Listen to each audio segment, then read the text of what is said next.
The best thing you can do for your flooded lead acid batteries is to maintain them. Maintain them well, and they will outserve any other battery chemistry at their price point.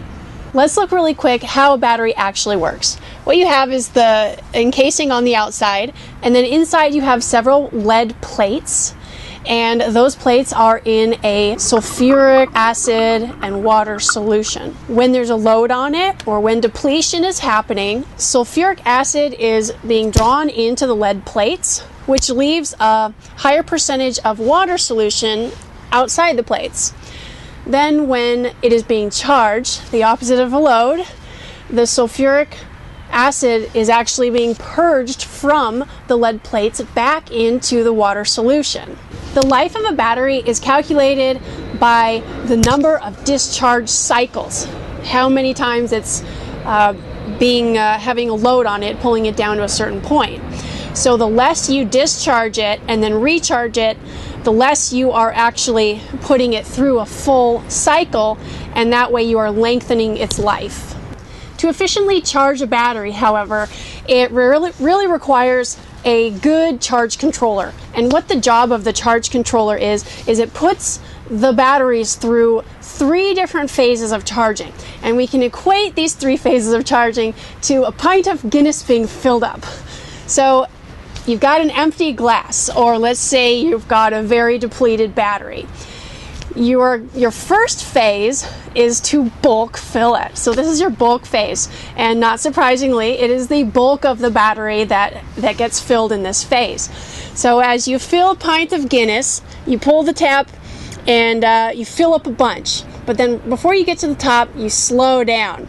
Same thing with a charge controller. After you've filled up the bulk to a certain percentage of the battery, it goes into what's called next the absorption phase. And it's the same thing with a pint of Guinness, is you slow down so that the foam doesn't run out, and that so you can fill it up really nicely.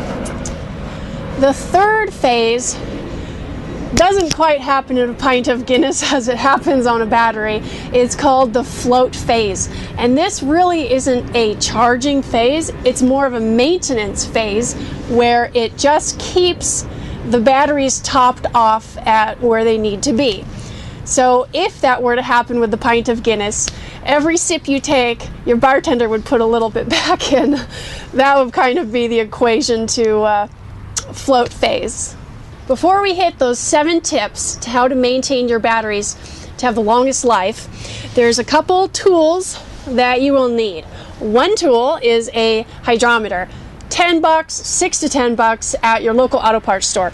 And then the other one is a battery watering system, which is so amazing. It's not necessary, but it is much more fast and efficient, especially if you have at least 4 batteries, or if you've got them in a tiny spot like I do. This is from the company Battery Watering Technologies, and they say they are the leader in battery watering technology. So anyway, you can get it at batterywatering.com. This has been completely amazing for me with my tight fit. So there's a system of hoses that connect all the batteries, and you replace the caps of the batteries with the cap and hose combination that come with it, and you can put it together and cut the tube that they give you to fit your setup. So I've got mine, and this is the connection point. Take this off, connect it here. It's the perfect little connection. And then you want to hold this about 3 feet above. It's gravity fed, and this pump gets the water going through it. So totally easy peasy. When the cells are full, you will see the little white indicators come up showing you that the cell is full, and it also won't take any more water too. The other tool is a hydrometer, and what the hydrometer does is it just reads the ratio of distilled water to the sulfuric acid solution. So you always want to hit 1.265, or it will show you a little green area. And when you do this, you're going to be coming in contact with acid, so you definitely want to use gloves and even eye protection. One time I checked my cells and I was wearing flip-flops, and as you pull the hydrometer out, some drips come out and it hit the ground and splattered. I felt several times little burns of acid that splattered off the ground and onto my leg. The tip is spongy, so even though I do not have the height of this entire thing, I can get it deep enough into the cell. So I got my gloves on. I'm ready to remove one of these caps.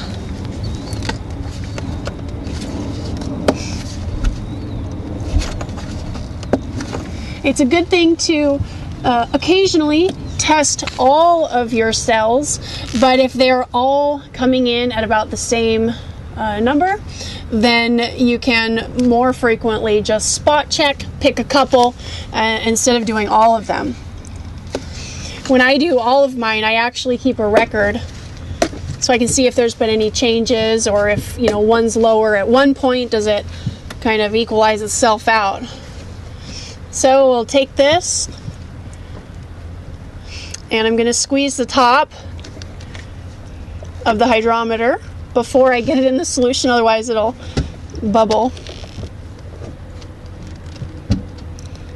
And as you unsqueeze, it draws solution up into the hydrometer.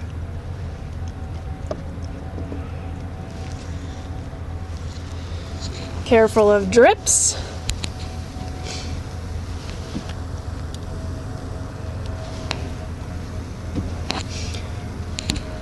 Then you will see because of whatever they got in here, it will rise up, and you will see that where the top of the solution is in your hydrometer is where you read on the little scale.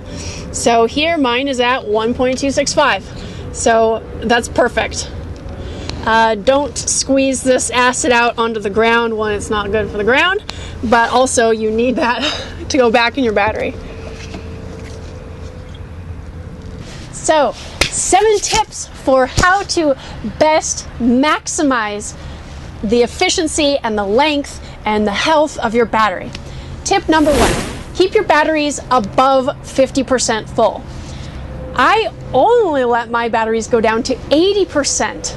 I don't even go past that. And in fact, because I've got such a big bank of batteries, I've never gone down to 80%. I've only actually gone down to 82. So keep them full, and the length of time that a battery is discharged also is a factor in reducing the health of the battery. So if you discharge it, try to get it filled up as fast as possible. Number 2, give your batteries a 5-hour rest period or float period before its discharge cycle begins. So the discharge cycle begins when the sun goes down. So if you can, do your vacuuming or anything that requires heavy use of the batteries in the morning, that way by 1 or 2 p.m. you'll have a good time where those batteries are floating before they're going to go get discharged again. Number 3, put 110% back into the battery than what you took out. Just putting 100%, and even worse, less than 100%, is really not going to get your battery at the right strength of 100% for it to maintain a long life. Number 4, every 6 to 12 weeks, equalize your batteries. What that is, it's its own phase of charging. It puts extra amps into the batteries, and this is a way of deep cleaning those plates to get any residual sulfuric acid out of the plates that regular charging doesn't do. And before you equalize, make sure your batteries are topped off with your distilled water, and do a spot check with your hydrometer in a couple of the cells to make sure you're spot on where you need to be. Number 5, maintain your water levels. Always use distilled water. Water levels go down because when your batteries are being charged, they gas. They only gas when they're being charged. And the gassing reduces some of the water in it, so you have to put distilled water back in. If you're maintaining it right and doing everything correct, you only have to do this every 3 months. Anytime you fill your water, no matter if it's only when you equalize or if you have to do it a little more frequently, always do it after your batteries are fully charged. That way all of the sulfuric acid will be out of the plates, purged, and into the water solution, the acid solution.